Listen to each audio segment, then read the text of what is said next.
That's why we're just down that one. It's just like Guest roofing expert Angus Ferrier. puts his name to every project he's in.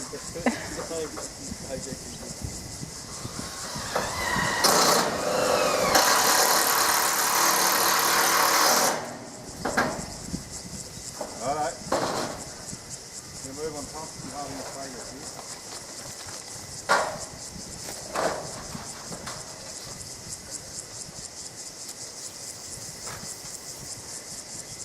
So we've just finished the first half of the roof, and I thought we'd just do it. This is probably we've got a few other things to do, but this is probably the end of day 17.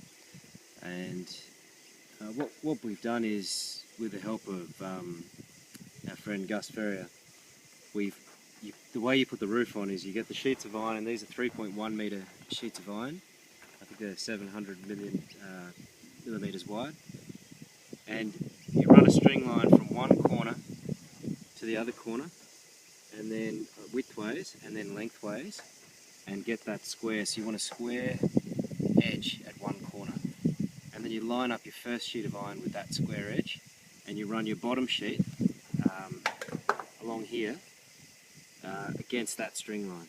So if you do that, because these sheets are all cut perfectly square, if you get your very first sheet on right and you get your bottom layer on right, you should be able to just layer them up all the way up to the end, and it shouldn't go crooked.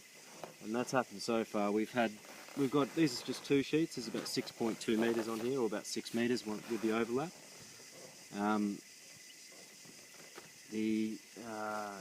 There's a little bit of wave in it, but that's just because of the beams are natural wood, so they're giving us a bit of wave. Actually, in terms of attaching them on, we've got top hat under here. We've got 1 millimetre thick, 64 millimetre high top hat, steel top hat. I've been walking around on this all morning, and it's perfectly safe. There's no bounce, absolutely fine. The sort of nails we're using screws we're using are these Tech screws. They're called HG seals because they've got a tiny little seal there. So when you drive them into the corrugated iron, that seal spreads and doesn't allow any water in, so it's never going to leak. They've got a galvanised tip, so they shouldn't rust. They should last forever.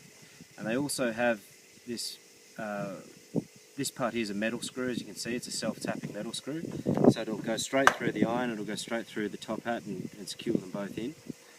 There's a little bit where the thread's missing right there, which you can see, and that's because this is an M6, which means 6mm, 50mm screw, which means that when it drives down through the top of the corro, because you're putting it in the ridge, not the valley, when you put it through the ridge comes up to about there, and then it keeps spinning, but it doesn't bugger your thread, so it keeps spinning whilst it's breaking through into the top hat, and then it pushes that last little bit to grip the both of them in.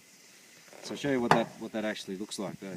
The drill's getting a little bit tired after a long day. So the first thing you do is it's just a basic little socket head, and if you with a little magnet in it, it makes it much easier. You line it up with your line of screws. Hopefully I'll get this right. And then you give it a tap, and that's just to make an indent. Otherwise you'll keep sliding off.